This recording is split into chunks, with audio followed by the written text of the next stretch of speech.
In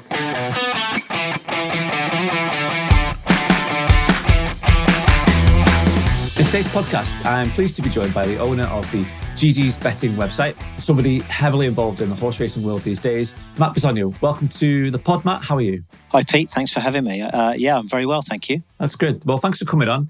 I wanted to kick things off today with some introductions and a little bit about what it is you currently do. You're a betting website business owner, a punter, involved in racehorse syndicates, ex-chair of the Horse Racing Bettors Forum, to name a few roles. So give the listeners a bit of info and background on yourself. Sure. Yeah. So all of those things that you've just said, mainly, I think GG takes up most of my time. So that's the horse racing betting website. But I also part own a tennis trading site called tennisprofits.com. That's a joint venture with a couple of guys that your listeners might know, Steve Brown from Gold Profits and Paul Shire's Trade Shark, who's quite well known in tennis trading circles. And that takes up a degree of my time and energies and interest as well. Outside of the racing stuff, I'm mad about football as well, and particularly Bournemouth, who continue to punch above their weight in the Premier League. So that's very exciting at the moment. And as you mentioned as well, I syndicate a few horses and I'm also in a few other syndicates. It's a lot more relaxed when somebody else is doing the syndication. I get quite stressed out particularly the first time a horse runs and we don't really know what to expect. It's kind of like, oh, please don't be completely useless is my primary thought in those situations. Obviously, I love a bet and I'd kind of describe myself, I guess, as a serious recreational, which means I don't ever intend or seek to make a living from it. I want to enjoy it. So that's a recreational bit. But I do play with a profit expectation. I am trying to win and I've got tools and information that supports me in that endeavor. And obviously, clearly those two things, fun and profit, are not mutually exclusive. Yeah, so there's quite a lot that you do or have done.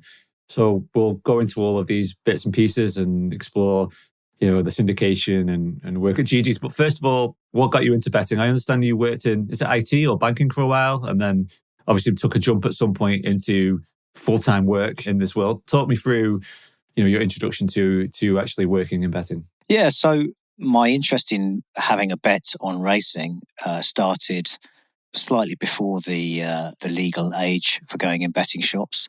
And on a Saturday, I used to go in there and put the long coupon, try and find 12 teams to win. I didn't know any better at the time. And while I was doing that, there was this stuff on the telly in the background, and there's these sheets on the wall with hieroglyphics, which I later learned were racing form. And I just started getting engaged in that, and it's like you start by staying close to the top of the market, pick up the names of a few trainers and jockeys, and then from there, it can draw you in, can't it? And as somebody who is curious and likes to solve puzzles and being completely honest, somebody who likes to be proved right, I think maybe we all have that in us to a lesser or greater degree. I soon got hooked on it. So that was the sort of betting side of it. And I'm always trying to self-improve. So that goes with betting as well. I'm always looking for an angle or an edge or something that I think is underplayed in the market. In terms of the website and that side of things, it was born out of my love of racing and my love of betting. But yeah, I had a proper job working as a software development project manager for banks. And there came a point when I'd been promoted sufficiently far up the greasy pole that essentially I wasn't directly line managing people building a bit of software. I had managers underneath me and managers above me. So that's the worst of all worlds, I felt. So it was time to step away and think about doing something else. And at the same time, I was cobbling together information from various subscription websites at great expense and quite time expensive as well, quite a labour to pull that stuff together. And I just thought, stupidly probably, that I could, make a better fist of that. And I thought I'd give it a try. And that really was the genesis of where we are now. Yeah, so that's GG's. It started off under different guises, is that right? And then it's developed into what you have at GG's right now. Yeah, absolutely. Well, talk me through the timeline of what happened and where you're up to now. Sure. Okay. So I left gainful employment, should we call it that, in 2006. So, gosh, that's quite a while, isn't it? It was June, I think. So about 16 and a half years ago. And I had this little product that I'd researched called Trainer Track Stats, which is, as the name suggests, it was some statistics about trainers that did well at specific tracks under specific conditions. Yeah. Fairly basic, fundamental stuff, but the market probably wasn't as clued in 15 or 20 years ago as it is now. And even now, the SP market is obviously a very accurate reflection of a horse's chance, particularly Betfair SP market. But the early prices, if you can get them, are often well out of whack. Yeah. Anyway, this was a means of identifying kind of live horses. And for me, it was a means of pivoting from working for the man to doing something for myself. So that's how I started. And then alongside that, I did a little blog website called Nag, the home of racing ranting, which I remember very affectionately. It really was low grade stuff in terms of production standards and the rest of it. But, hopefully it resonated with a few people because they kept coming back to read my bluster, which was very kind of them. I did that for a while and ended up monetizing it through reviewing products. Betting systems were the thing at that time, whereas now it's kind of gone much more towards tips to services. And we would review the claims of a system and then live trial it for 30, 60, 90 days. Not really enough, to be honest, but that was the way it was back then. In the end, I got a bit bored with that and kind of moved into the GG's world, which it did start the same way that Nag was. But then, as I say, I got that. I mean, you could say it was a eureka moment, or you could say it was a brain dead moment, where I decided that I would try and build my own race card, which, it's a massive undertaking, and it's the better part of 10 years now in the making, and we've still got bundles to do. So yeah, that's kind of how we got to where we are. And is that GG's Gold, which is the product that so many people use every day and now developed and is so popular amongst your members.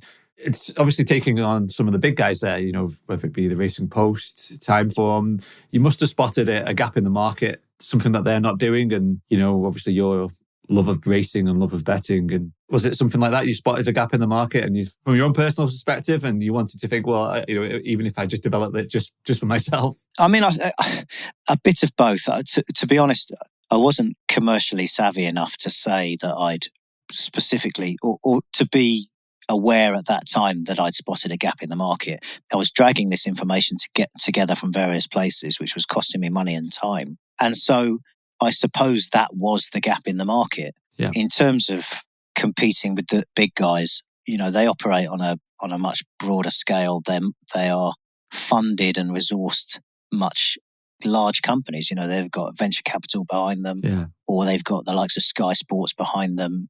These are big entities, or in the case of Timeform, they've got Betfair, Paddy Power, Flutter behind them. It's very hard for an individual, for a micro business essentially like GG's to compete meaningfully commercially with them. But for reasons which I'll probably come on to, it's possible to compete with them on a functional footing.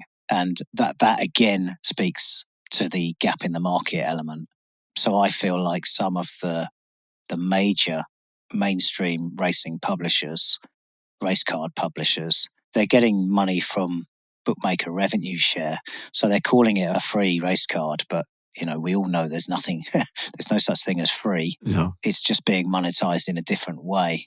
And because they're getting rev share from losing punters, essentially, I feel that perhaps they're disinclined to invest too heavily in producing the kind of race cards and form tools that GG's has, and in fairness, that you can find in a few other niche places as well. So yeah, that if you like is the gap in the market, I guess.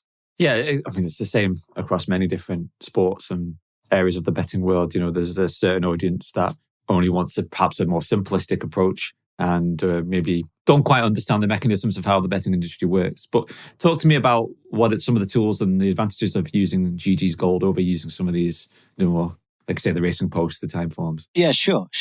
So one other point to make, I think, is that I don't think anybody starts looking at racing form and pays for a race card on day one. No. Because there's a free provision at the Racing Post, at the Races Sporting Life. It's far more likely that a new person coming into the racing betting ecosystem will start in one of those places. Yeah. And most of them stay there, right? Most of them stay there. They get hooked up to this ever decreasing circle of mug punt, lose money, bookie gets rev share, publisher gets rev share, cycle of that, and the publishers are sending them tips, which are, and they're not really tracking their performance and all the rest of it. And those punters at some point, sooner or later, get lost to the sport and get lost to the industry. They either go to play football or they move out of it completely because they get disenfranchised. And I think that's one of the big problems facing the industry, is that the next generation of racing fans, be that race goers, racehorse owners, or punters, they're being so mistreated by short-termism. Yeah. And certainly venture capital companies don't care about the 5-year view. They care about getting their money back tomorrow. And I think we're seeing that with other entities, other stakeholders in racing. But I know I've gone a bit off topic there. So getting back to what GG's has, we do have a free provision. Yeah. So there's a basic or a less functional race card available for all races. If someone's a free registered user, then they'll have access to what we call races of the day. So they'll have 4 or 5 or 6 races where all of the form tools within the race card are available for those specific races. We also have something called a feature of the day, which is either a report or a race card form tool available for all of the races on a given day. So, for instance, on a Thursday, the instant expert view is available for all races. So you haven't got to spend money to access at least some of the goodness in GG's Gold. If you do subscribe and you can take a trial before in order to decide whether it's for you or not, then you get access to everything, of course. And that includes a suite of form tools. Some of them are research tools. Some of them are kind of top-down tools like the reports that highlight interesting horses in a given statistical context. And others are bottom-up tools, like from the race card looking outwards. So you can consider all the runners in the context of each other and the race conditions. So yeah, there's a lot in there. And after a quiet enough year this year, I'd say, just getting the mojo again, I've got some quite interesting plans for next year, which I don't really want to say too much about at this stage because I'm still pulling them together. But I think we'll see in 2023 that we're going to develop quite a few new and interesting angles to the service. Yeah, and it's interesting because obviously review other products, and sometimes they use tools and trackers, or they have different study tools. And it seems like Forever's got a list as long as their arm of the things that they'd like to do. And obviously there's time constraints, IT constraints, all kinds of developmental work that goes into it. So it does seem the way of the world. So, but the type of people that use GG's, in terms of, at the top there, the podcast, the hieroglyphics in terms of form. People that come in are experienced, reading form, whether it just be, the Racing Post's sheets sort of put up in the bookmaker shops every day, or is it a range of types of people? Talk me through the type of user that engages with GG's. Yeah, sure. So, as I mentioned, nobody, or pretty much nobody, I guess, comes directly to a GG's race card without having been to Racing Post or Sporting Life or one like that beforehand. And there's a basic level of knowledge that is taken as a given. Yeah. And that is essentially if somebody can read a race card on the Racing Post, then they can read a race card on GG's, because that very basic race card format that the Post has, we've largely replicated it. So we license the larger part of our data. We take stuff from TPD for sectionals and various other feeds in Peter May for some speed ratings and so on. But most of our data comes from the Racing Post, and we just do a bit more with it. Yeah. But very deliberately, the core race card. So if you click on the horse form icon on the Racing Post, you get the last 6 runs, and if you do that on GG's, you get the last 6 runs. You get some other information like how the runners from that past race have fared since in terms of runs, wins and places, and a few other kind of quick snippets of information. But the general layout is deliberately consistent with a layout that users would be familiar with. From there, we use a lot of visualization. So we use a lot of color, normally traffic light formats. So again, things that are really easily consumed and digested by the brain because it's a format we're familiar with from other walks of life. I think the key about GG's is we do have some stuff that's kind of cutting edge, but most of it is shortcutting or fast tracking information that you could eventually pull together from other locations. So it's kind of like giving you more information in less time. That's the beauty of Gigi's Gold, I think, is that it facilitates and it enables people to digest a lot more stuff in a lot less time. Mm-hmm. I mean, that's the core of it. We have a broad range of subscribers. We've got racing professionals, jockeys, agents, and the agents share the pace maps and the run style stuff with their jockeys. We've got TV pundits and some of the famous names there who use our stuff. And most importantly, we've got over 1,000. They're not everyday punters. By paying for a race card, they are differentiating themselves from most punters and getting better information and giving themselves a better chance to win. They're the most important people in the community. No, it sounds interesting. And you mentioned their sectional timing. Is that something you have available for each racehorse and the races that they run in? Yeah, so racing is as an industry, it's an interesting industry. Let's call it that. This is going to be my next question. Yeah, so okay. All right, we'll definitely work on to some other adjectives in the near future.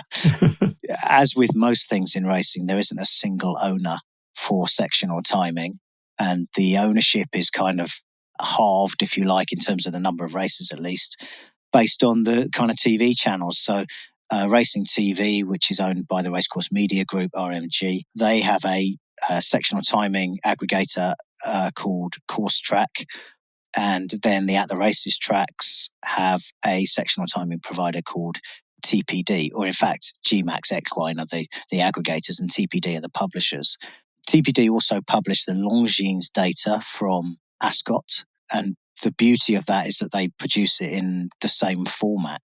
And that data is accessible on the At the Races website. It's accessible for individual punters to subscribe to on TPD Zone, their own website, and it's available to access in results and race cards on Gigi's. The problem here is that we've kind of got a situation where you've only got half of the pieces in the jigsaw, and the Racing TV track sectional timing data is only available on racingtv.com, and there it's only available in a single PDF. So it's very inflexible to work with. It's in a completely different format from the other data. And if any user wants to get the full picture, the full sectional picture, they need to find a way to kind of cut and shut these two pieces together. The alternative is to use a provider like Timeform, who do it off the videos. They only provide, that's unfair. They provide a single finishing speed percentage based on the closing section time in relation to the overall race time.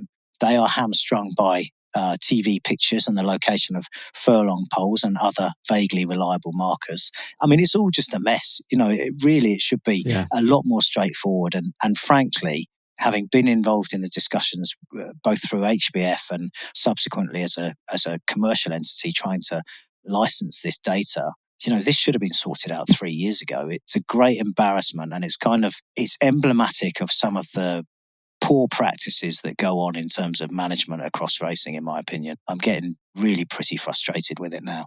Well, that seems to be the case. I think there's been a debate about sectional timing. Is it useful? Isn't it useful? I think most reasonable people understand that it's extremely helpful to gauge. There's no doubt about its utility. No. That in my mind. And I remember, like everybody else, there's quite a curve in order to understand how sectional timing works.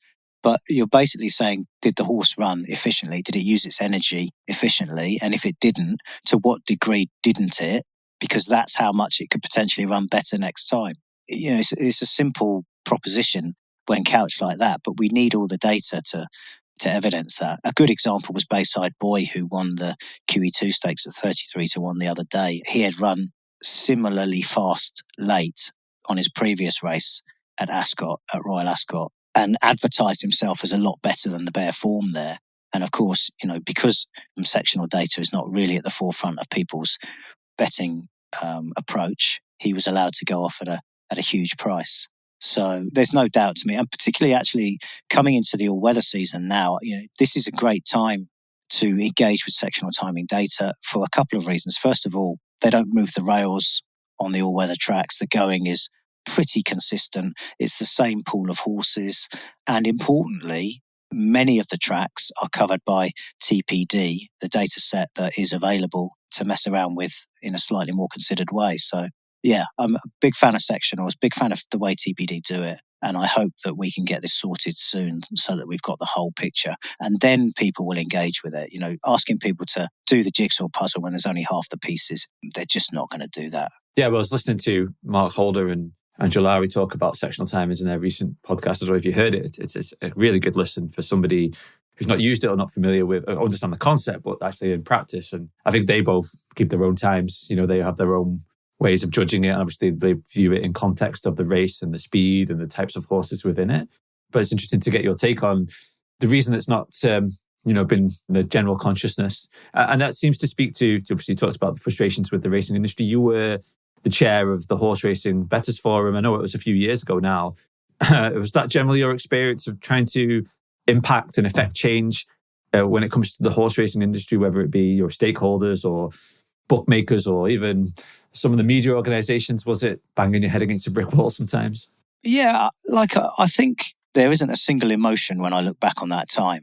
I feel like certainly in the first instance, we had to prove our credibility, not just to industry stakeholders, but also to the punters who we were purporting to represent. Their expectations are one thing. What we can reasonably be expected to affect change around, it might be quite another. So there's always been that imbalance there. And I think for a lot of punters, certainly listeners to this podcast and subscribers to SBC, a group like HBF will probably always be judged on whether they can force bookmakers to take a bet. Yeah. That's an extremely multifaceted, complex debate, which I guess we'll come on to in a minute. And I've definitely got a bit more to share about my experiences. But in terms of HBF, I was involved in it from the start in 2015, and I stepped down. Sorry, Matt, should we introduce what HBF actually is? I recognise I didn't do that, but the Horse Racing Bettors Forum was it set up by Nick Rust, who used to run UK horse racing as a way for punters to represent their interests? Or their... So Horse Racing Bettors Forum, Nick was chief exec at the BHA at that time, and he set out a number of pillars for the growth of the sport. And he recognised, which lots of people at the top table in racing don't recognise, he recognised that betting is a fundamental pillar of the sport. And he wanted to grow interest in and revenue out of the betting elements of racing. One of the things he did to that end was to incept the Horse Racing Bettors Forum. He had Simon Rowlands as the chair, and people were invited to apply. I think over 120 applied for that inaugural group of 8 or 10, probably 10. And I was one of them. I do consider myself lucky enough to be selected to help out. I remember at the end of the first year going to a kind of a Christmas dinner that we had, and I was quite disillusioned with it all. I was saying, well, this is just a talking shop and we're not really achieving anything. And then within sort of 6 or 9 months of that, we'd got quite a few sort of wins on the board, 48-hour decks and gelding declarations mandatory. And we pushed for the Windop stuff as well, all of which are material in terms of the solving the betting puzzle. Who were you talking to then in your time as the chair, as the HBF, the different parties involved in discussions? We certainly were involved in kind of internal discussions with the BHA and various departments there. But we were also involved with discussions around the return of starting prices and the SPRC. So I had a meeting with Lord Donoghue and a number of other people in relation to that. We had, at the time, those early years, we had good relations with the Gambling Commission. When Sarah Harrison was chief executive, she was quite a progressive and, dare I say it, aggressive chief exec. She brought quite a degree of regimen and discipline to the operators, who had been allowed to essentially do whatever they wanted within not very much reason for the best part of a decade. And she started to ask difficult questions of them, which the changes that we're seeing in the last few years have come about largely as a result of her interventions, I feel. So those were good conversations at that time. We were also talking to bookmakers around something that we called the Bettors Charter, which comprises of several components, betting only being one of them. The legislation side of things, so how easy it is to deposit and withdraw, the checks that go in place, problem gambling, of course, and various other things. So our job was to represent all people who bet on British racing. And that isn't just people who have a problem getting their stake accepted. They are a very important group, but they are not the only group. And that, one of the things that was leveled at us was that we were professionals representing professionals. I see. And that was and is a bit unfair. Yeah, because you were representing everybody that bet. So you're able to make some progress on some key points that you talked about there. But obviously, when it comes to difficult topics, like let's talk about being able to get a bet on, I imagine it impacts customers of GG's just as it does Smart Betting Club listeners and members. And obviously, this issue has not just come about in the last few years. It's been there and it's just become more and more pronounced in recent years.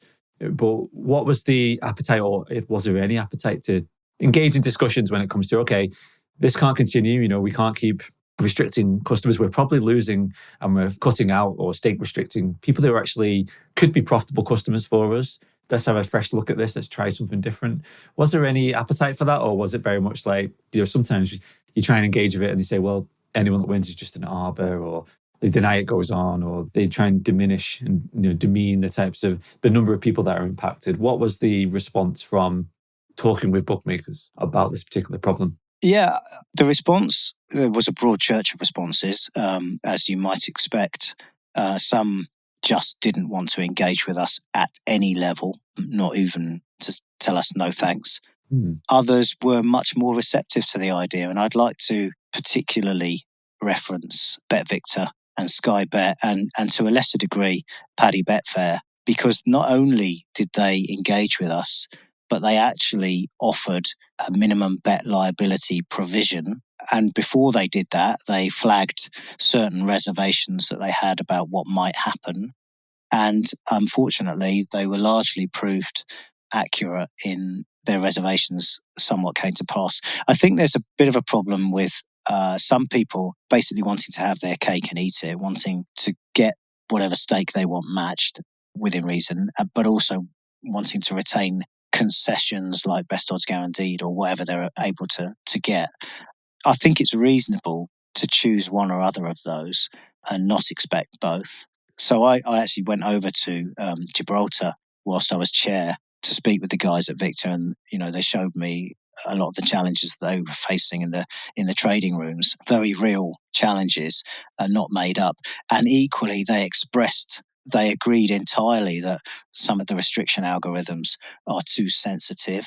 Not just them, but the industry is probably restricting people too early, sometimes way too early, and losing profitable customers, as you say, as a result of that. But at the other end of that, the reason they're so kind of defensive in their algo is because they keep getting filled in. So when they went MBL, they would do it from a certain point in the day, and then the hot horse would be punted from various accounts at precisely the same moment. So there's nothing they can do to kind of, change the price and manage the liability. And that might be arbors, or that might just be line trackers, people betting the hot horse. Yeah. But it's not probably form punters wanting to get a fair bet on a value price. That's the issue. The fundamental challenge here is, how do you differentiate between a form punter and somebody who's just looking at numbers or as a bit of software that's nicking pips? And it's very difficult to spot one from the other. So as a result of being exposed very directly and explicitly to this stuff, I have a degree of sympathy with bookmakers in terms of the minimum bet liability. At the same time, if they're acknowledging that their algorithms are too sensitive for the more recreational end, they need to change that. And even now, sort of several years later, it's still the same issue that it was then. I don't think they've done enough to act at the kind of the soft end of the business. And so obviously talked there about concessions being the big issue. Obviously, things like best odds guarantee, if you're a trader, how can you work out your liability if you don't know what it is until the race has begun, because you don't know what the SP will be in? we can probably go and talk about SP. He dealt with the SPRC, and that seems to have its own challenges and issues. But let's leave that for another day. But do you see, a situation whereby I'll ask you for what you think would be the best solution, but it looks almost, if you want to get to a point where you have a minimum bet law, well, all the concessions are going to go. You're not going to be able to get extra places. Best odds guaranteed. You may actually get worse value on your bets, but overall, if you're a shrewd punter, you should be able to still find it. What's your solution? That's just a few ideas from me, but I thought, well, the only way this is going to work is if we do X or Y. Yeah, I mean, I think that there are a number of starting points for how to do this, and the right way will emerge organically from chipping away at the wrong ways, essentially. So it's unreasonable to expect concessions and a minimum bet liability. It's not unreasonable to have an account that is one of those things or the other, and it's not unreasonable to potentially have separate win and place books or separate win prices potentially across those two books. At the end of the day, this is probably a bad example. It's just come to me now. So if it is, then I apologize. But you can pay different amounts of money for the same seat on a plane, depending on whether you've got the flexibility to cancel or to go fast track through the airport or whatever. And having different price points about the same proposition is not unique to a horse race book. So that's a model that can be pursued. Ultimately, the challenge when you're faced with greater liabilities is the provenance, the legitimacy of those liabilities. Where's that money coming from? And are these people betting the form? Is it the good old days of punter and bookmaker, or is it the bad new days, some people perceive as the bad new days of arbors and line trackers versus punters? That's the nub of the challenge. And I think it's a sufficiently thorny challenge that unless or until it's legally mandated, I don't think we're going to see a world where minimum bet liability exists materially. Okay, so that obviously requires some kind of intervention from the government or the Gambling Commission to make it a factor of license, for example, if you wish to, as we've seen in New South Wales and Australia, and I think New Zealand's introduced it, to say, look, if you wish to take bets on horse racing in this country, then you're going to need to take a bet up to X amount at a certain time of the day. Absolutely. But there's a huge long list of provisos to those MBL rules over there. It's not, it's not just simply, you can bet with us to win $1,000 or whatever it is. There's a bunch of stipulations there. I do think that if the racing industry decides to push for a turnover-based levy, then it becomes a turnover game for bookmakers, and they probably would have to rethink their models to that end. And I think, that could support them taking a more reasonable bet. Mm-hmm. So that would be interesting, yeah. It would be, yeah. Do you think that's likely anytime soon? Well, I know that racing wants to challenge its existing funding model. Of course it does, because the current one's not really working so well for them. No. And in fairness, some of that's around the movement from kind of retail punting on the high street to online. So, yeah, I think the push from the racing industry is going to be towards a turnover-based levy, or at least a hybrid of profit and turnover. But these things are a bit above my pay grade these days. I don't follow them as closely as I did when I was chair of HBF. Yeah, it was interesting to get your take on it, certainly. And with the challenges of affordability limits and perhaps people betting less, adds to the mix there of things to consider for those people making these decisions. Sure. And I think that's a really important point. I mean, if it came to pass, it would be genuinely an existential challenge for the sport, because so much of the sport is funded by racing betting, and affordability checks would, I think, decimate the turnover on the sport. So that's the genuine problem. The size of the risk is massive. The likelihood of the risk, in my opinion, is quite small. But I think in terms of government, asking the government to mandate for a minimum bet liability, either with or without a turnover-based levy, Parliament don't especially like betting, anything related to betting, apart from the lottery, it seems, which is the worst of all of them. So they're always going to be primarily focused with things like problem gambling and underage gambling. And that's absolutely right that they would be, of course. And until such time as we've got, first of all, the debates in Parliament are not especially sensible about some of those things. And until they're less emotive and more research-based, we're going to have a problem. Things like MBL are just so far down the pecking order of discussion points. It's not going to happen anytime soon. Well, perhaps it will happen. Like, say, a solution will appear. And as we were chatting, I was thinking about Pinnacle, because Pinnacle are they're not actually licensed within the UK. They left back in 2014, I think. Yeah. And they are offering racing bets, but it's their own pricing mechanism and they have separate win and place markets. So, if they're able to do it and they're able, it's a very sharp book. So if they think there's an angle to be had and a profit to be made betting on UK racing with or without a license, then maybe the solutions will come through things like that. Although I was also thinking about in Spain, whereby there has been some court cases where bookmakers have to allow customers to get on. They have had issues with, like you say, multiple people placing the same bets at the same time.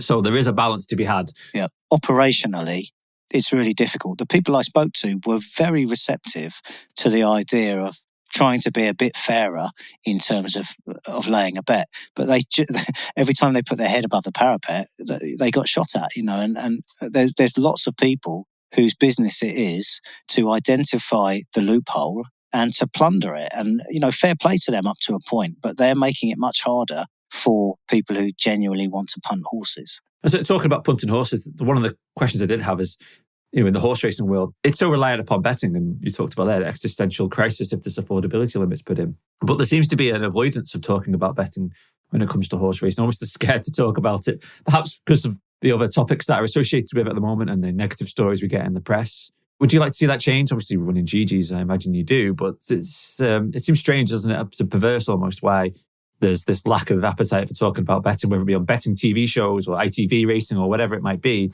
because that's really why people are watching the sport. I mean, you've used two words there, and I can't really think of better words. It is strange and perverse.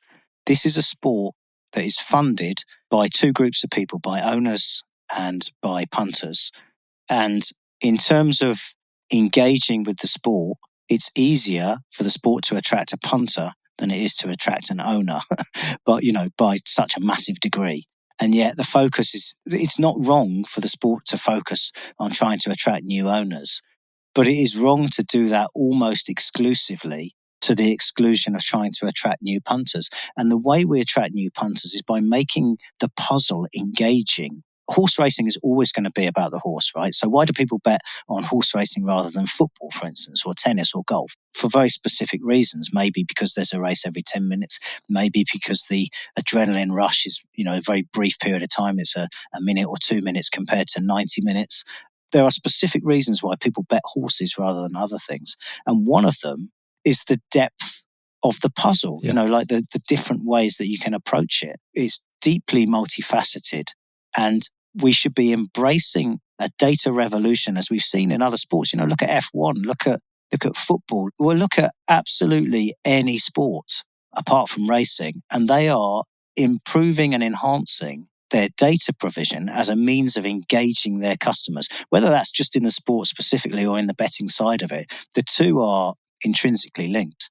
And I feel it's almost a dereliction of duty, the complete ignorance of the betting side, the pretension that racing can exist without betting. Yeah. I mean, it existed without, actually, even in the days of Lord Derby and Lord Bunbury, who had the first race, and the winner got the Derby named after his name, and the other one got the Bunbury Cup, which is a heritage handicap.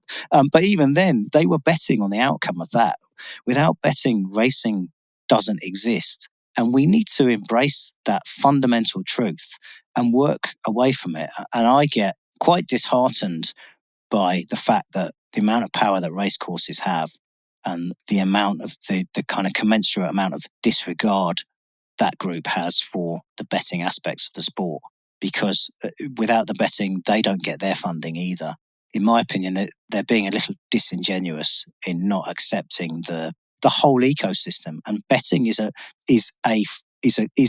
perhaps the core part, along with ownership, of that ecosystem. We definitely need to do more to engage the youth of today, and they are engaged by data and by visualization and by being drawn into it. Everyone's got Strava. All runners have Strava. Mm-hmm. They know what those numbers mean. They know what those lines mean, right? They didn't know it when they hadn't got Strava, but now they do. Why do we think we can't show people horse racing through data? It's absolutely preposterous. I agree. Yes. And I'm someone who loves data myself. I always think perhaps I'm the exception, but I do think that these days people expect almost to have that degree of data to actually wade through to see if they can spot angles, especially when you say there's a puzzle to be solved, specifically to racing especially. So, obviously someone that runs a racing website, are you fearful about the things that are coming up, or you feel optimistic that actually with the right decisions, it could affect some positive change? It depends which side of bed I get out of.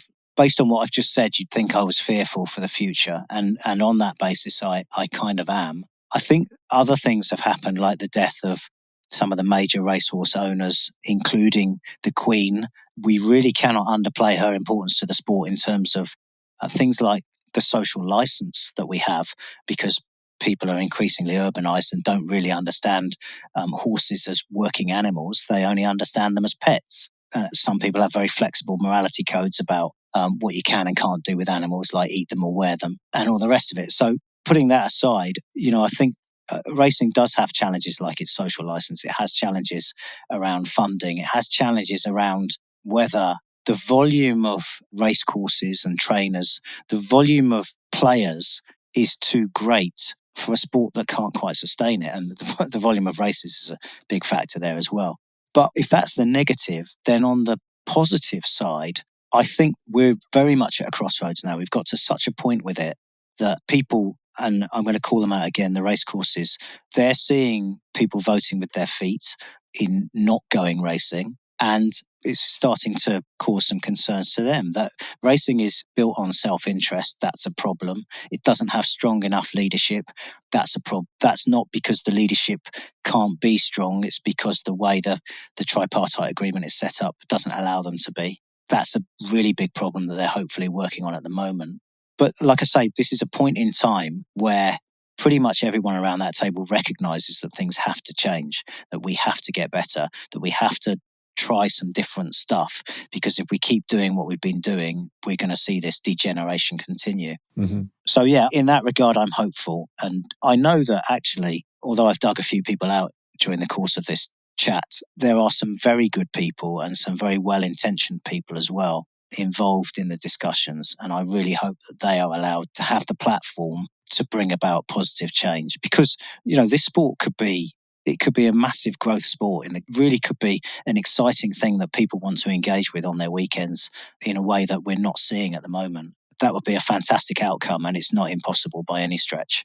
That's fascinating to get your take on it. Yeah, and you mentioned F1 before, and I couldn't help but think, reading about how F1 has exploded in popularity in America because of, I think there's an Amazon documentary, and just the way they position the sport, I suppose, and the way it appeals to people. Yeah, maybe a niche sport like that, if they can do it, then perhaps there's some opportunities there for horse racing as well. I really feel there is, but we do need to make some fairly big changes right now to address the climate. Is another one. We've lots of jump races with 3 and 4 runners, and that's not very attractive, is it? No. Well, just yes, climate is impacting so many sports as well, isn't it, at the moment? Different seasons and the change of seasons and drier weather and wetter weather and colder and hotter. So yes, certainly all these things to consider.